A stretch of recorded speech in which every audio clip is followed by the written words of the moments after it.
Hello everyone, good evening, नमस्कार, राधे राधे सभी प्यारे विद्यार्थियों को। मैं उमेश पाल एक बार फिर से आप सभी का आपके अपने परिवार टीचर्स फंड में स्वागत करता हूं। आशा है कि आप सभी स्वस्थ और मस्त होंगे और हमारी बाल विकास सीरीज़ का भरपूर आनंद उठा रहे होंगे। बच्चा, एक चीज़ का ध्यान रखिएगा कि अगर आपने क्लासेस हमारी कंटिन्यू अटेंड करी हैं तो ये तो एग्ज़ाम के बाद जो रिज़ल्ट आएगा उसमें आपको दिख जाएगा कि हमारी और आपकी दोनों की मेहनत ने कितना अच्छा परिणाम दिया हुआ है। लेकिन अभी क्या है ना कि अभी आपके सीखने का वक्त है, इसलिए सीखिए। इंडिविजुअल डिफरेंसेस नाम के टॉपिक को मैंने अभी लास्ट टर्न पे किया हुआ है। जिन विद्यार्थियों ने इसको नहीं देखा है अभी तक वे ज़रूर देख लें। मैं इस वीडियो का लिंक आपको डिस्क्रिप्शन में दे दूंगा, तो वहाँ से आप डायरेक्टली भी देख सकते हैं। और अगर आप चाहते हैं कि बाकी जितनी क्लासेस अब तक हो चुकी हैं वो सारे देख सकें तो स्पेशल पेडागोजी नाम का एक हमने प्लेलिस्ट बनाया हुआ है, वहाँ जाकर के आप देखें और उसको करें। आज हम लोग इंडिविजुअल डिफरेंसेस पर आधारित क्वेश्चंस करने वाले हैं वर्कशीट नंबर 4 को। ठीक है, बाकी के सारे स्टूडेंट्स हमारे प्लान को समझते हैं कि हम लोग इंट्रो क्लास में एक प्लान लेके आए थे, उसी प्लान के अकॉर्डिंग चैप्टर भी कर रहे हैं और क्वेश्चंस भी कर रहे हैं। मेरा छोटा सा काम करना होता है आपको, है ना, जो बिल्कुल फ्री ऑफ कॉस्ट होता है, कि आपको सेशन को शेयर करना है जितना ज़्यादा आप कर सकते हैं आपके अपने फ्रेंड्स के बीच, और उन्हें चैनल को सब्सक्राइब करने के लिए बोलना है। और जो विद्यार्थी आज अपने साथ नए जुड़ रहे हैं बेटा, वो सब्सक्रिप्शन लेना बिल्कुल मत भूलें, बिल्कुल फ्री है, इसका कोई चार्ज नहीं लगता है। और हाँ, ऐसा कर देने से क्या होगा कि अगली जो भी लेक्चर होंगे वो आपको नोटिफिकेशन उसका पहुंच जाएगा, ताकि आप रेगुलर बेसिस पर आप अपनी क्लासेस को कंटिन्यू कर सकोगे। एक चीज़ और है कि हमने आपको बाल विकास का क्लास नोट्स बना रखा है। ठीक है, तो जिन विद्यार्थियों को नीड हो तो आप हमारे कॉन्टैक्ट नंबर आपको मिल जाएंगे डिस्क्रिप्शन पे, वहाँ जा कर के आप चीज़ों को देखेंगे, मुझसे कांटेक्ट कर सकेंगे, तो आपको ये क्लास नोट्स अवेलेबल करा दिया जाएगा। चलिए शुरू करते हैं आज की क्लास को। पहला क्वेश्चन आपके सामने है, देखिएगा कि प्रत्येक शिक्षार्थी, जिस विद्यार्थी ने ये क्लास पूरी देखी, बच्चा 2 नंबर पक्के कर लोगे, कोई भी एग्जाम दीजिएगा आप, चाहे वो सीटेट हो, टेट हो, एस्टेट हो, कुछ भी दीजिए, सिर्फ और सिर्फ इंडिविजुअल डिफरेंसेस से रिलेटेड ही क्वेश्चन यहाँ देखने को मिलेंगे आपको। जो टॉपिक हमने किया है, प्रत्येक शिक्षार्थी स्वयं में विशिष्ट होता है, क्वेश्चन आपने देखा होगा। इसका अर्थ क्या है तो देखिएगा, ऑप्शन पढ़ने हैं और हमको उत्तर देने हैं। कोई भी 2 शिक्षार्थी अपनी योग्यताएं, रुचियों और प्रतिभाओं में एक समान नहीं होता। बिल्कुल सही बात है, बिल्कुल सत्य कथन है ये। और यही कारण है बच्चा कि प्रत्येक शिक्षार्थी स्वयं में विशिष्ट होगा, या यूं कहें कि वह स्पेशल चाइल्ड होगा। समझ रहे ना इस चीज़ को। अब बाकी के ऑप्शन पढ़ने की कोई ज़रूरत है नहीं, बट फिर भी मैं एलिमिनेशन के तौर पर इसको सिखा रहा हूँ, इसलिए आपको बता रहा हूँ। देखिएगा, बी ऑप्शन क्यों नहीं बनेगा। सभी शिक्षार्थियों के लिए एक समान पाठचर्या संभव नहीं है, बिल्कुल सत्य बात है, लेकिन ये विशिष्टता की बात नहीं है। शिक्षार्थियों में ना तो कोई समान विशेषताएं होती है और ना ही उनमें समान लक्ष्य होते हैं। बिल्कुल सही बात है। कोई किसी तरह से पढ़ता है, कोई टेक्स्ट बुक पढ़ता है, कोई क्वेश्चन बैंक पढ़ना चाहता है, कोई नोट्स लेके पढ़ना चाहता है ना, और कोई पढ़ना ही नहीं चाहता, किसी दूसरे क्षेत्र में उसका इंटरेस्ट होता है। तो तमाम सारी चीज़ें होती हैं। आप इन चीज़ों को ध्यान से देखेंगे तो आपको पता चल जाएगा कि कोई भी शिक्षार्थी विशिष्ट कैसे होता है। ठीक है, और जो हमने थ्योरी का कंटेंट किया हुआ है वहाँ जाकर के चीज़ों को अगर देखेंगे तो और भी ज़्यादा आपका कॉन्सेप्ट अच्छा हो जाएगा, समझ में चीज़ें आएंगी। सेकंड नंबर क्वेश्चन को ध्यान से पढ़ेंगे। शिक्षार्थी वैयक्तिक भिन्नता प्रदर्शित करते हैं, अतः शिक्षक को क्या करना चाहिए? सीखने के विविध अनुभवों को उपलब्ध कराना चाहिए। जी बिल्कुल सही उत्तर, यही सही जवाब है। सीखने के विविध अनुभवों को उपलब्ध कराना है, क्योंकि बच्चों में इंडिविजुअल डिफरेंसेस पाए जाते हैं।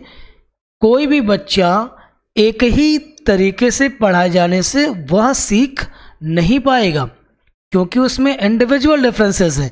इसलिए आपको सीखने के विविध अनुभव उपलब्ध कराने होंगे। ठीक है, अब जैसे सेकंड ऑप्शन उत्तर क्यों नहीं बनेगा, देखिएगा, कह रहे कि यार कठोर अनुशासन करेंगे। ठीक है, डराना नहीं है, पुलिस वाले नहीं हो, अध्यापक को ध्यान रखिए इस चीज़ को। परीक्षाओं की संख्या बढ़ा देनी चाहिए। क्या करना चाहते हो, इससे क्या हो जाना है, सीखेंगे बच्चे, ये तो मूल्यांकन की एक हिस्सा है। अधिगम की एक समान गति पर बल देना चाहिए, तो अधिगम की एक समान गति पर बल देने वाली जो बात रही वैसा कुछ नहीं है। आपको एक समान गति पर अगर आप बल देंगे तो फिर सीखने के विविध अनुभव आप उपलब्ध नहीं करा पाएंगे और व्यक्तिक भिन्नता को संतुष्ट नहीं कर पाएंगे। सो क्वेश्चन नंबर 2 का आंसर बन जाता है आपका फर्स्ट। आइए देखिए क्वेश्चन नंबर 3 को। बच्चा आप भी ना मेरे साथ पढ़ के जवाब देने की कोशिश किया करो, इससे आपको ये लग जाएगा कि आपका उत्तर कहाँ तक सही हो रहा है और आपकी समझ कहाँ तक जा रही है। क्वेश्चन नंबर 3 को देखेंगे। हम सभी अपनी बुद्धि, प्रेरणा, अभिरुचि आदि के संदर्भ में भिन्न होते हैं। यह सिद्धांत किससे संबंधित है, तो बताना ही नहीं है। यह सिद्धांत व्यक्तिक भिन्नता से संबंधित है, इंडिविजुअल डिफरेंसेस से संबंधित है, जो हमने अभी पढ़ा था। क्वेश्चन नंबर 4 को देखेंगे। ध्यान रखिएगा कि मैंने वर्कशीट कराना शुरू किया है, इसलिए जो टॉपिक हमने कंटेंट में थ्योरी के फॉर्म में पढ़ा हुआ है उसी से संबंधित क्वेश्चंस करेंगे। इसके अलावा दूसरे चैप्टर के यहाँ पे कोई क्वेश्चन नहीं होंगे। तो अगर आप चीज़ों को पढ़ लेंगे, सीख लेंगे, तो एक चैप्टर से आप 12 से 15 क्वेश्चन पढ़ जाओगे, तो कहाँ से एग्जामिनर पूछ सकता है। समझ रहे ना इस चीज़ को। मास्टर बना देंगे बच्चा अगर आप ठीक से पढ़ोगे। व्यक्तियों में एक दूसरे से भिन्नता क्यों होती है, ठीक है, व्यक्तियों में एक दूसरे से भिन्नता क्यों होती है, क्योंकि आनुवंशिकता एवं वातावरण की अन्योन्य क्रिया के कारण। अन्योन्य क्रिया इन द सेंस आपस की क्रिया, परस्पर क्रिया अन्योन्य क्रिया कहलाती है। मतलब इंटरपर्सनल रिलेशनशिप होती है इसके अंतर्गत, है ना। तो इस वजह से इसे अन्योन्य क्रिया कहा जाता है। आखिरी तक सारे क्वेश्चंस अगर आप देखेंगे तो लास्ट वाले क्वेश्चन तो और भी मज़ेदार है, मतलब जवाब ही तुमको नहीं आने वाला, ठीक है। पढ़ो आगे, देखो पढ़ना तो पड़ेगा ही ना अगर नौकरी चाहिए बच्चा। वैयक्तिक भिन्नता का ज्ञान शिक्षकों की किस तरह मदद करती है। मतलब अगर किसी अध्यापक को वैयक्तिक भिन्नता का ज्ञान होता है तो उसके शिक्षण में शिक्षक की क्या हेल्प हो जाएगी। पढ़ते हैं ऑप्शन, ढूंढते हैं क्या उत्तर बनेगा। सभी शिक्षार्थियों की व्यक्तिगत आवश्यकताओं का आकलन करने और उन्हें उनके अनुरूप पढ़ाने में। बढ़िया जवाब, उत्तर आपका फर्स्ट बन जाएगा। भाई देखिए, जब हम वैयक्तिक भिन्नता को जानते होंगे कि वो क्या होती है, तो हम विद्यार्थियों को असेस कर पाएंगे कि बच्चे के अंदर किस तरीके के इंडिविजुअल डिफरेंसेस पाए जाते हैं, और फिर उनको संतुष्ट कराने में हम अपने टीचिंग मेथड को चेंज करेंगे। तो सिंपल सी बात है कि बच्चे को जो हम सिखाना चाहते हैं वो आसानी से सिखा पाएंगे और बच्चा भी कंफर्ट महसूस करेगा, ठीक है। और आप उसको सींग वाले अध्यापक नहीं नजर आओगे, समझ रहे हो ना। खासकर ये गणित वाले अध्यापक के साथ अक्सर होता है, ठीक है। उसकी क्लास लगती ही है कि बोरिंग है, गुरुजी जल्दी चले जाते तो बेहतर था। सेकंड नंबर, व्यक्तिगत अंतरों को शिक्षार्थियों की असफलता की स्वीकृति में उत्तरदायी ठहराने ना इसकी कोई जरूरत नहीं है। क्वेश्चन नंबर 6 को देखेंगे बच्चा ध्यान से। 14 वर्षीय देविका हैं, अपने आप में पृथक समझते हो ना, कुछ लोग किसी से कोई मतलब नहीं रखना चाहते, इंडिविजुअल हो जाते हैं, सेल्फ सेंटर्ड होते हैं, स्वनियंत्रित व्यक्ति की भावना को विकसित करने का प्रयास कर रही है। वह विकसित कर रही है, क्या विकसित कर रही है, स्वायत्ता। स्वायत्ता समझते हो, स्वतंत्रता को, है ना। मतलब जो अनुशासित स्वतंत्रता हो उसकी बात हो रही होती स्वायत्ता में, ठीक है। आते हैं क्वेश्चन नंबर 7 को। विद्यालयों को किसके लिए व्यक्तिगत भिन्नताओं को पूरा करना चाहिए। चलिए, व्यक्तिगत शिक्षार्थियों के मध्य खाई को कम करने के लिए, अब तो सारे पढ़ने पड़ेंगे। शिक्षार्थियों के निष्पादन समझते हो, परफॉर्मेंस और योग्यताओं को समान करने के लिए। योग्यता क्या है, आपका टैलेंट, पोटेंशियल जिसको बुलाते हैं। विद्यार्थी को विशिष्ट महसूस कराने, क्या यार उसको इस विशिष्ट महसूस कराने की कोई ज़रूरत नहीं है। बढ़िया ऑप्शन आपका मिलेगा ऑप्शन नंबर डी, यह समझने के लिए कि क्यों शिक्षार्थी सीखने के योग्य अथवा अयोग्य हैं। क्वेश्चन पढ़ो, विद्यालयों को किसके लिए व्यक्तिगत भिन्नताओं को पूरा करना चाहिए, मतलब इंडिविजुअल डिफरेंसेस के सेगमेंट को, थ्योरी को, कंटेंट को विद्यालयों को क्यों सीखने की ज़रूरत है, क्योंकि विद्यार्थी वहाँ आएगा और जब तक विद्यालय स्वयं नहीं जानता होगा कि इंडिविजुअल डिफरेंसेस होते क्या हैं, है ना, तो मुश्किल हो जाएगी ना, वो फिर बच्चे को सिखा नहीं पाया। मान लीजिएगा ना कि सचिन आपकी क्लास में बैठे होते और सचिन का सारा फोकस तो क्रिकेट पर है, आप उसे गणित पढ़ाकर इंजीनियर बनाना चाहते हो तो गणित वाले अध्यापक तो उठा के सचिन को पीट देंगे कि आप तो पढ़ने नहीं चाहते हो, आपको गणित का कॉन्सेप्ट ही नहीं आ रहा है, आप साइंस नहीं जानते हो। बात समझ आ रही ना। तो इंडिविजुअल डिफरेंसेस हमेशा बच्चे के अंदर जो पोटेंशियल होता है उसको नर्चर कर उसे पोषित करने का काम करते हैं, ठीक है। इसलिए विद्यालय को और विद्यालय में सभी अध्यापकों को व्यक्तिगत भिन्नता के संबंध में जानकारी होना आवश्यक है। क्वेश्चन नंबर 8 को ध्यान से समझेंगे कि शिक्षार्थियों में व्यक्तिगत भिन्नता को संबोधित करने के लिए विद्यालय किस प्रकार का सहयोग उपलब्ध करा सकता है। मतलब साफ है कि विद्यार्थियों में व्यक्तिगत भिन्नता को अगर संबोधित करना चाहते हैं तो विद्यालय किस प्रकार का सहयोग उपलब्ध कराएगा। तो ऑप्शन नंबर फर्स्ट आपको बढ़िया है, आपका ऑप्शन देखिएगा कि बाल केंद्रित पाठचर्या का पालन करना और शिक्षार्थियों को सीखने के अनेक अवसर उपलब्ध करा देंगे।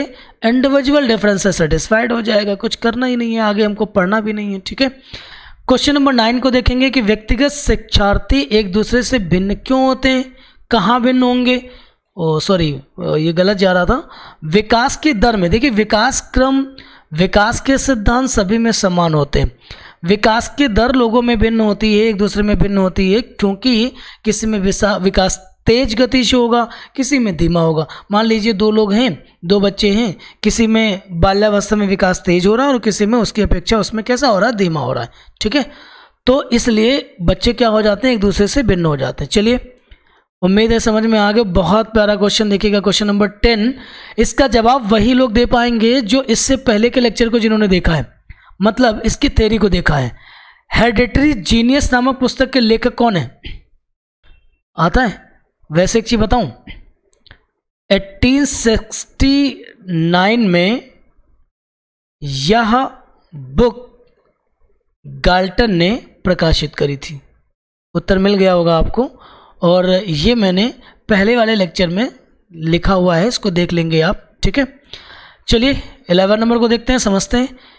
के द्वारा निपुणता अभिविन्यास को प्रोत्साहित किया जा सकता है। मतलब अगर आप चाहते हैं कि बच्चे हमारे किसी क्षेत्र में स्किल्ड हो जाए ना, निपुणता अभिविन्यास का मतलब होता है किसी पर्टिकुलर चीज़ों में स्किल्ड होना, तो आपको क्या करना पड़ेगा, शिक्षार्थी के व्यक्तिगत प्रयास पर ध्यान केंद्रित करना, ठीक है, और गृह कार्य जी नहीं। ऑप्शन नंबर फर्स्ट आएंगे, व्यक्तिगत प्रयासों पर ध्यान देने का मतलब ये हो गया कि बच्चा जिस क्षेत्र में खुद से प्रयास कर रहा है, इसका मतलब है कि उसके अंदर उस क्षेत्र को लेकर के पोटेंशियल है, इंटरेस्ट है, वो कर सकता है, करने का लगातार वो प्रयास कर रहा है। अब अगर हमारी भी मदद हो जाती ना उसमें थोड़ी, तो बच्चे को मदद हो जाएगी और वो तेज गति से उस क्षेत्र में अपने को डेवलप कर पाएगा। तो इससे क्या होगा कि वो पर्टिकुलर मतलब फील्ड में खुद को स्किल्ड कर पाएगा, कहने का मतलब ये, ठीक है। क्वेश्चन नंबर 12 को देखिएगा। शिक्षण अधिगम प्रक्रिया में व्यक्तिगत रूप से ध्यान देना महत्वपूर्ण है, क्योंकि शिक्षार्थी हमेशा समूह में बेहतर सीखते हैं। जी नहीं, इससे प्रत्येक शिक्षार्थी को अनुशासित करने के लिए शिक्षकों को बेहतर अवसर मिलते हैं। जी नहीं, बच्चों की विकास दर भिन्न होती है और वो भिन्न तरीके से सीखते हैं। मैंने बताया ना कि बच्चों में डेवलपमेंट का जो रेट होगा वो अलग हो सकता है और वो अलग तरीके से सीखते हैं, उनके सीखने की शैली भिन्न हो सकती है। इसलिए इंडिविजुअल डिफरेंसेस को सेटिस्फाइड करना बहुत ज़रूरी है, ठीक है। और इंडिविजुअल डिफरेंसेस को सेटिस्फाइड कोई अध्यापक या संस्था या विद्यालय तभी कर पाएंगे जब वे पेडागोजी कॉन्सेप्ट को जानते होंगे, इंडिविजुअल डिफरेंसेस को ठीक से समझते होंगे। जिसका ज्ञान ही नहीं होगा तो फिर वो यही नहीं समझ पाएंगे कि वह विद्यार्थी इस तरीके का व्यवहार क्यों प्रदर्शित कर रहा है। आई थिंक आज का सेशन आपको समझ आया होगा। वर्कशीट में हमारे टोटल 12 क्वेश्चंस हुए हैं, और ये सारे क्वेश्चंस अगर आप पढ़ लेंगे ठीक से तो ये मेरा वादा है आपसे कि इंडिविजुअल डिफरेंस से रिलेटेड कोई भी क्वेश्चन आपका नहीं रह जाएगा एग्ज़ाम में। और इसके साथ साथ में इसकी कंटेंट वाली क्लास को ज़रूर पढ़ लेना है, उसका मैं लिंक डिस्क्रिप्शन बॉक्स में आपको दे दूंगा, तो देख लीजिएगा, पढ़ लीजिएगा, है ना। चलिए क्लास को यहीं पर वाइंड अप करेंगे। Thank you so much. और बेटा सेशन को शेयर करना प्लीज़ बिल्कुल नहीं भूलेंगे आप, है ना। चलिए।